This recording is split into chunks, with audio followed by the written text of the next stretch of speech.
नमस्कार प्रिय दर्शक बंधु मु अजय मिश्र स्वागत करुच्ची विधि विधान ओडिया चैनल पुणी एक नूतन अध्याय को। दर्शक बंधु प्रत्येक व्यक्ति जीवन में एपरी एक समय आसी थाए जो समय जीवन में एक निराशार कला बादल ढांकी हो जाए। सबु क्षेत्र में केवल निराशा ही निराशा। ये सब समय चक्र खेल अमावास्या पर पूर्णमित आसब ही आसब। सबुबले जे खराब समय थी सबुबले भी भल समय थी एक कहीहेब ना। थरे राजा तांकर पंडित मान को डाकी कहले मोर सिंहासन उपर एपरी गोटे महत्वपूर्ण बाणी लिखिदिव जहाँ सर्वदा मो आखि आगे रही।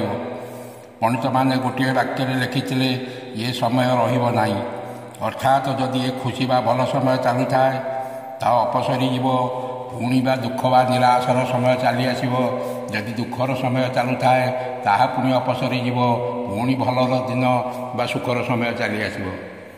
तेणु ये सब समय चक्र खेल ये राजा को रंक को राजा कर गोटे मुहूर्त भी यथेष्ट। एठारे कहिबार उद्देश्य समय कहारी को क्षमा दे न थाए। दुखरे कातर हेबार आवश्यकता नहीं कि खुशी अधीर हेबार यथार्थता किसी नहीं। ये सब स्वयं ईश्वरंकर लीला कह जाए। विपद प्रभुक कसटी पाषाण परखती जही नर हृदय टाण। तेणु भगवान केतबले काहाकू केउठी नहीं पहुँचाई दे थांती। केतबले हाथी सुना कलश क्या मुंड उपर ढाली थाए से कथा केवल से प्रभु को ही जना। तेबे से जहाँ ना कहीं जीवन में जदि खराब समय चलू थाए आम व्यतिव्यस्त हो पड़ू। पुणी केबे सुदिन फेर सुदिन बा भल समय आसवा पूर्वर बा खराब समय आसवा पूर्वर मनीष को किसी संकेत मिली थाए। जो संकेत द्वारा आम जापर आगु को भल बा खराब समय बा शुभ बा अशुभ सूचना आसी थाए। तेबे यही संकेत गुड़िक समाज आलोचना करने पूर्व कही रखिए कि दर्शक बंधु जदि आप एपर्यंत भी चैनल टी मोर सब्सक्राइब करना दयाकोरी चैनल को सब्सक्राइब कर दिंतु। पाखे बेल आइकन को क्लिक कर दिंतु। फल में अपलोड करथिबा समस्त शिक्षणीय वीडियो नोटिफिकेशन आप सर्वप्रथमे पाइपर एवं वीडियोटी भल लगे लाइक शेयर कमेंट निश्चय करेंगे। दर्शक बंधु आपण मैंने जाथे ब्राह्म मुहूर्त एपरी एक समय जहाँ को राति 3टा ରୁ 5ଟା पर्यंत आम जानी था कि प्रकृत पक्षे यह 3:36 आरंभ हो 5:30 अर्थात 5:30 पर्यंत यही समय रही था। जो मैंने जीवन में ब्राह्म मुहूर्त को ब्राह्म मुहूर्तर समय को उपयुक्त विनियोग करिसेंती बा यही समय गुरुत्व को अनुभव कर कार्य लगाई से व्यक्ति समाज रे जड़े प्रतिष्ठित व्यक्ति निश्चय हो पार्टी एतिर सन्देह ना। कारण यही समय रे देव सान्निध्य प्राप्त होता है। तेणु जो व्यक्ति कर निद्रा यही समय मध्य भांगी जाए जानवा हे तांकर भल दिन बा सुदिन फेरी आसबार यह एक शुभ सूचना बा प्रथम सूचना। दर्शक बंधु जदि आपणकर समय ठीक चलू ना आपण अवसादरे अछंती मनरे असुमारी दुख आपण सदा सर्वदा चिंतित रहउचंती जे कई व्यक्ति आपण को देखिले जानी परिबे जे आपण किसी समस्या दे गति करूचंती। आपणकर मुहर भाव भंगी चाली चलन आपणकर कथबार्ता सबुथिरे भरी रही थाए निराशार झलक। परिवार सदस्य मानक आगरे कथा होला बळे सामान्य टिके कथार चिड़ी चिड़ी होता सामान्य टिके कथार विरक्त हो जाउछंती। जेपरिक आपण सबू खुशी बा हस को किए छड़ाई नहीं किंतु जेतेबेले आपणकर एते बड़ दुख समय रे किछिटा खुशी मनाइबा को इच्छा आसी थाए बा आपण को हस खुशी रे रहिबा पई इच्छा प्रकट होता है जहाँ आपण बुझीजे जे आपणकर ए खराब समय अंत होगा जाउछि पुणी भल समय आसबार यह ही होची गोटे लक्षण। दर्शक बंधु जदि आपण लक्ष्य करुछंती गोमाता आपणकर घर बाहर संबारड़ी पकाती किंबा किसी खाइबा आशारे गाई किंबा षंढ आसी अपेक्षा करथांती किंबा आपणकर घर बा छात उपर चढ़ई माने कोलारभ करथांती बा कौनसी पक्षी बा पारा माने आसी बसा बांधती बुझीजे जे आपणकर भाग्य रे परिवर्तन घटिया जाउची यह ही गोटे लक्षण। दर्शक बंधु ଆପଣ ଦେଖିଥିବେ ଅତି ଛୋଟ ଛୋଟ ପିଲା ବା ଚପଳମତି ଶିଶୁ ଯିଏ କେବଳ ତା'ର ବାପା ମାଆଙ୍କୁ ଚିହ୍ନିଥାଏ, ସେ ଦୁନିଆର ଭଲ ମନ୍ଦ ହିଂସାବାଦ କିଛି ଜାଣିନଥାଏ। ସେ ପିଲାଙ୍କଠାରେ ଈଶ୍ୱର ବାସ କରିଥାନ୍ତି। ଛନ୍ଦ କପଟ ଠାରୁ ଦୂରେଇ ଥିବା ଏହି ଚପଳମତି ପିଲା ଯେତେବେଳେ ଆପଣଙ୍କୁ ଦେଖି ମୁରୁକି ହସା ଦେଇଥାନ୍ତି କିମ୍ବା ଆପଣ ଯାଉଥିବା ସମୟରେ ଆପଣଙ୍କ ପଛରେ ଛୋଟ ପିଲାମାନେ ଦୌଡ଼ି ଯାଇଥାନ୍ତି, ସେତେବେଳେ ଆପଣ ଧରି ନେବେ ଯେ ଆପଣଙ୍କ ଜୀବନରୁ ସବୁ କଳା ବାଦଲ ଛାଇ ତୁରନ୍ତ ହଟିଯିବା ପାଇଁ ଯାଉଛି। ଏହା ମଧ୍ୟ ଗୋଟିଏ ଲକ୍ଷଣ ଆପଣଙ୍କର ଶୁଭ ସଂକେତ ବା ଶୁଭ ଦିନ ଆସିବା। ଦର୍ଶକ ବନ୍ଧୁ, ଆମେ ରାତିରେ ଶୋଇବା ସମୟରେ ଅନେକ ସ୍ୱପ୍ନ ଦେଖିଥାଉ। ଯେଉଁ ଜିନିଷ ଉପରେ ଆମେ ମନରେ କେବେ ଚିନ୍ତା ମଧ୍ୟ କରିନଥାଉ, ସେଥିରେ କେତେକ ସ୍ୱପ୍ନ ଆମକୁ ଶୁଭ ଫଳ ପ୍ରଦାନ କରିଥାଏ ତ କେତେକ ଅଶୁଭ ଫଳ ପ୍ରଦାନ କରିଥାଏ। ଯଦି ଆପଣ ସ୍ୱପ୍ନରେ ଆମେ କୌଣସି ପ୍ରକାର ମନ୍ତ୍ରଧ୍ୱନି, ଘଣ୍ଟ, ଘଣ୍ଟି, ଶଙ୍ଖ ବାଜୁଥିବା ସ୍ୱପ୍ନରେ ଦେଖିଲେ କିମ୍ବା ସ୍ୱପ୍ନରେ ଝାଡ଼ୁ, ବଂଶୀ, ହାତୀ, ନେଉଳ, ସାପ ଦେଖିଲେ ଜୀବନରେ ଆମର ଭଲ ସମୟ ପୁଣି ଫେରି ଆସିବାର ସଂକେତ ଦେଇଥାଏ। ଏହା ମଧ୍ୟ ଗୋଟିଏ ଲକ୍ଷଣ। ଦର୍ଶକ ବନ୍ଧୁ, ଆପଣଙ୍କର ଏହି ଦୁର୍ଦିନ ସମୟରେ ଆପଣ ବିଭିନ୍ନ ପ୍ରକାର ଧାର ଉଧାର ଋଣ କରଜରେ ବୁଡ଼ି ରହିଛନ୍ତି। ଯଦି ସ୍ୱପ୍ନରେ ଦେଖୁଛନ୍ତି ଆପଣଙ୍କର ପାଖକୁ ବିପୁଳ ଟଙ୍କା ପଇସା ଆସୁଛି, ଆପଣ ସବୁ ଋଣ ବା କରଜ ସୁଝି ଦେଇ ଋଣମୁକ୍ତ ହୋଇଯାଉଛନ୍ତି, ତେବେ ଆପଣ ଧରି ନେବେ ଯେ ଆପଣଙ୍କ ଘରକୁ ମା ଲକ୍ଷ୍ମୀଙ୍କର ଆଗମନ ନିଶ୍ଚିନ୍ତ ଏବଂ ଏହା ମଧ୍ୟ ଏକ ଶୁଭ ସଂକେତ ଦେଇଥାଏ, ଯାହାକୁ ଆମକୁ ଶୁଭ ସମୟ ଆସିବାର ଏହା ମଧ୍ୟ ଗୋଟିଏ ଲକ୍ଷଣ। ଦର୍ଶକ ବନ୍ଧୁ, ସମୟ ସମୟରେ ଆମ ଶରୀରର ଅଙ୍ଗ ପ୍ରତ୍ୟଙ୍ଗ, ଆଖି, କାନ, ନାକ, ବେକ, ହାତ, ଗୋଡ଼, ଗଳା ଡେଉଁଥିବାର ଲକ୍ଷ୍ୟ କରିଥିବେ। ଯଦି ଘରର ପୁରୁଷ ବ୍ୟକ୍ତିଙ୍କର ଡାହାଣ ପଟ ଅଙ୍ଗ, ପରିବାରର ସ୍ତ୍ରୀ ଲୋକମାନଙ୍କର ବାମ ପଟ ଅଙ୍ଗ ଡେଇଁବାର ଅନୁଭବ କରୁଛନ୍ତି, ତେବେ ଆଗକୁ ଆପଣଙ୍କର ଭଲ ଦିନ ଆସୁଛି। ଏହା ମଧ୍ୟ ଗୋଟିଏ ଲକ୍ଷଣ ଅଟେ। ଦର୍ଶକ ବନ୍ଧୁ, ସକାଳୁ ଉଠିବା ସମୟରେ ବିଭିନ୍ନ ପ୍ରକାର ଶବ୍ଦ ଆମ କାନରେ ବାଜିଥାଏ। କେତେବେଳେ ପିଲାଙ୍କ କାନ୍ଦ ରୋଳ, କେତେବେଳେ ଦୂରରୁ ଶୁଣାଯାଇଥାଏ ଭଜନ ଓ ଗୀତ। ଏହିପରି ଅନେକ ଶବ୍ଦ ଆମ କାନରେ ବାଜିଥାଏ। କିନ୍ତୁ ଯଦି ଆପଣଙ୍କ କାନରେ ଶଙ୍ଖର ଧ୍ୱନି ଆସି ବାଜିଯାଏ, ଆପଣ ଶୁଣୁଛନ୍ତି, ତେବେ ବୁଝିନେବେ ଯେ ଆପଣଙ୍କର ଭଲ ସମୟ ଆସିବାର ମୁହୂର୍ତ୍ତ ଉପନୀତ ହୋଇଗଲାଣି। ଦର୍ଶକ ବନ୍ଧୁ, ଆପଣ ଯିବା ବାଟରେ ଯଦି କୌଣସି ବ୍ୟକ୍ତି ଝାଡ଼ୁ ମାରୁଥିବାର ଦେଖନ୍ତି, ତେବେ ଏହା ଆପଣଙ୍କ ପାଇଁ ଅତ୍ୟନ୍ତ ଶୁଭକାରକ ସାବ୍ୟସ୍ତ ହୋଇଥାଏ।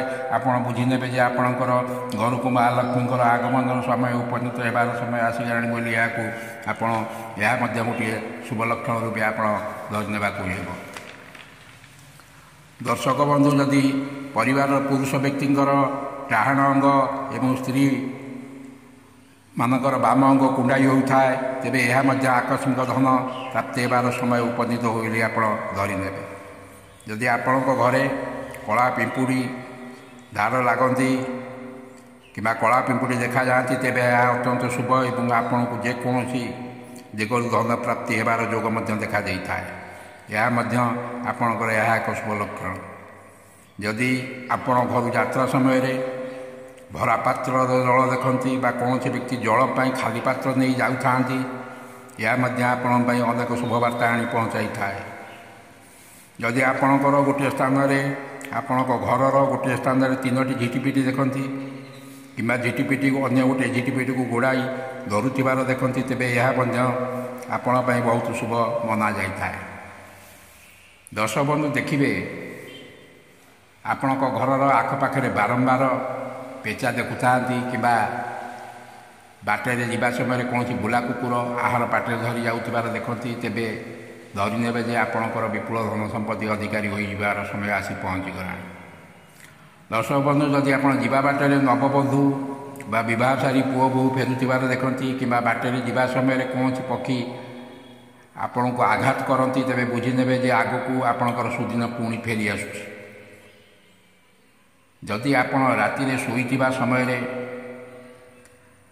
ଆକାଶରେ ତାରା ପଡ଼ିଥିବାର ସ୍ୱପ୍ନ ଦେଖୁଛନ୍ତି, ଧରି ନିଅନ୍ତୁ ସେହି ଦିନଠାରୁ 30 ଦିନ ମଧ୍ୟରେ ଆପଣଙ୍କର ଭଲ ସମୟ ଆସିଯିବାର ସମୟ ଆସି ଉପନୀତ ହୋଇଗଲାଣି। ଯିବା ବାଟରେ ମୟୂର ଦେଖିବା, ମୟୂରର ନାଚୁଥିବାର ଦେଖିବା କିମ୍ବା କଇଁଚ ଦେଖିବା ମଧ୍ୟ ବହୁତ ଶୁଭ ସଂକେତ ଦେଇଥାଏ। ଏପରିକି ସ୍ୱପ୍ନରେ କଇଁଚ ସ୍ୱପ୍ନ ଦେଖିବା ମଧ୍ୟ ବହୁତ ଶୁଭକାରକ ହୋଇଥାଏ। ଏହା ଆପଣଙ୍କ ପାଇଁ ଶୁଭ ସଂକେତ ଦେଇଥାଏ ଆପଣଙ୍କର ଭଲ ଦିନ ବା ସୁଦିନ ଫେରି ଆସିବା ପାଇଁ।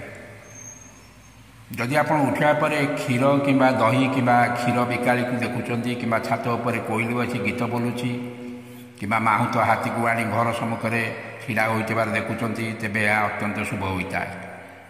ଦର୍ଶକ ବନ୍ଧୁ, ଯଦି ଯିବା ସମୟରେ ଡାହାଣ ପଟେ କୁକୁର ବା ସାପ ଦେଖନ୍ତି ତେବେ ଆପଣଙ୍କ ପାଖକୁ ଅତି ଶୀଘ୍ର ଧନର ଆଗମନ ହେବ। ଯଦି ସକାଳେ ପୂଜା ନଡ଼ିଆ ଦେଖୁଛନ୍ତି ତେବେ ଆପଣଙ୍କର ଉପରେ ମା ଲକ୍ଷ୍ମୀଙ୍କର କୃପା ବର୍ଷା ହେବା ପାଇଁ ଲାଗିବ। ଯଦି ବାଟରେ ଯିବା ସମୟରେ କୌଣସି ଖୁଚୁରା ପଇସା ପାଉଛନ୍ତି ତେବେ ଆପଣଙ୍କର ଅନ୍ୟମାନଙ୍କ ଉପରେ ପଡ଼ିଥିବା ଅର୍ଥ ତୁରନ୍ତ ଫେରସ୍ତ ପାଇବେ।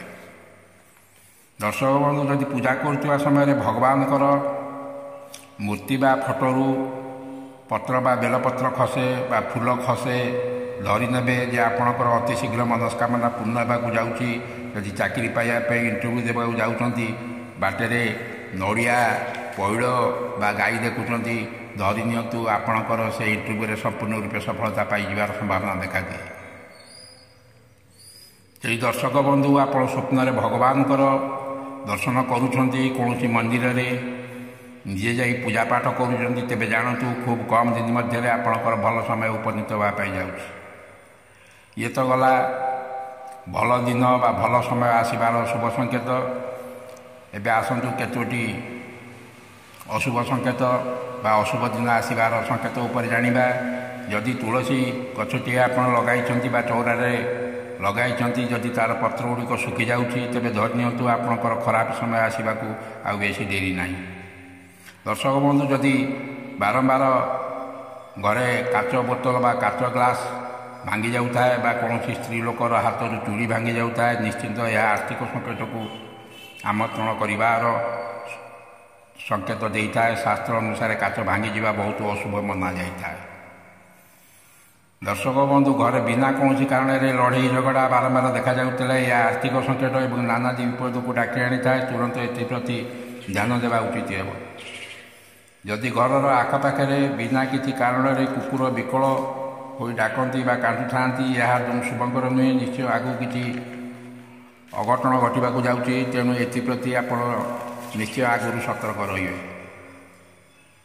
ଯଦି ବଗିଚାରେ ବା ଜମିବାଡ଼ିରେ ଜୀବଜନ୍ତୁ ମରିଯିବାର, ଦେହ ପଡ଼ିଥିବାର ଦୃଶ୍ୟମାନ ହୁଏ, ତେବେ ଏହା ନିଶ୍ଚୟ କିଛି ଖରାପ ସମୟ ଆସିବାର ସଂକେତ ଦେଇଥାଏ। ଯଦି କୌଣସି ପଶୁପକ୍ଷୀ ଆଘାତପ୍ରାପ୍ତ ଅବସ୍ଥାରେ ଆପଣଙ୍କର ଘର ବା ଅଗଣାରେ ଆସି ଦେଖାଦିଅନ୍ତି, ତେବେ ନିଶ୍ଚୟ ଆଗକୁ କିଛି ଆକସ୍ମିକ ଦୁର୍ଘଟଣା ଘଟିବାର ସଂକେତ ଦେଇଥାଏ। ଦର୍ଶକ ବନ୍ଧୁ, ଆପଣ କୌଣସି ମନ୍ଦିରରେ ବା ଘରେ ପୂଜା କରିବାକୁ ଯିବା ସମୟରେ ଆପଣଙ୍କ ହାତରୁ ପୂଜା ଥାଳି ବା ପୂଜା ଉପକରଣ ହାତରୁ ଖସିଗଲେ ଏହା ନିଶ୍ଚୟ ଖରାପ ସମୟ ଆସିବାର ସୂଚନା ଦେଇଥାଏ। ଦର୍ଶକ ବନ୍ଧୁ, ଘରେ ଯଦି ନିଜର ବା କୌଣସି ପରିବାର ସଦସ୍ୟଙ୍କର ସୁନା ଅଥବା ସୁନାରେ ତିଆରି ବସ୍ତୁ ହଜିଯାଏ, ଏହା ନିଶ୍ଚିନ୍ତ ପକ୍ଷେ ଚିନ୍ତାଜନକ ବିଷୟ ହୋଇଥାଏ। ଏହା କେବେ ଶୁଭ ସଂକେତ ଦେଇନଥାଏ। ଯଦି ଘରେ ବା ଆଖପାଖରେ ବିଲେଇ କାନ୍ଦୁଥିବାର ଶବ୍ଦ ଶୁଣନ୍ତି, ତେବେ ଏହା କୌଣସି ଖରାପ ସୂଚନାର ପୂର୍ବ ସଂକେତ ରୂପେ ଆପଣ ଧରି ନେବେ। ଏହା କେବେ ହେଲେ ଶୁଭ ହୋଇନପାରେ। ତେଣୁ ଏଥିପ୍ରତି ଆପଣ ଆଗରୁ ହୁସିଆରି ରହିବା ନିହାତି ଜରୁରୀ। ଘରେ ଘିଅ ବା ତେଲ ହାତରୁ ଖସିଯିବା ବା ତଳେ ଘିଅ ବା ତେଲ ଢାଳି ହେବା ନିଶ୍ଚୟ ଅଶୁଭ। ତେଣୁ ଏଥିପ୍ରତି ସତର୍କ ଏବଂ ସଜାଗ ରହିବେ।